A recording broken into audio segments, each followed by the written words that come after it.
Ne Kâbetullah şöyle qoğur yerde otur. Ne şöyle darızık yerde otur. Sen öyle hemişe darın diyelim daşadat.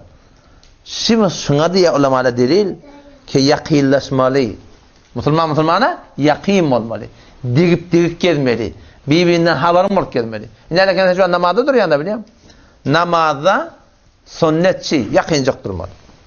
Neyse durumda şey edip durmalı.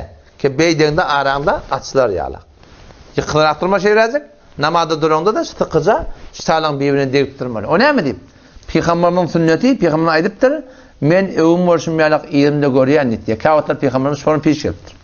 Evim borçumyalak ilimde görüyen atıp otur Peygamber'in. O zaman sonra men görüyen ki şeytan sizin aranızda gelip tepin arasında duruyor deyiptir. Zıllardan bağda şu. Şu gelip tepin arasında durup aranızda ne emet diye? Fasılık diye diye. Peygamber sana aydıp da hadisin mefhumuna geliyor. Eğer teplerinin arasında açıkçılık gelse yürekleriniz birbirinden neyiptir? İhtilaf çıkar, arana fasıl çıkar. O zaman şu da namazda da hatta imkan yakirrak durmalı. Kâti Müslümanlıkken bilip batanak yakirrak durmalı, o da anrak çekiliyor. Sen böylekte için o da anrak çekiyor, kurban böyle. Şimdi bu ne emetler? Çare yok durma öyle de buraya. Aslında hep durumda ortadan düz kayıtmalarını, onun için orta yakirlanlar.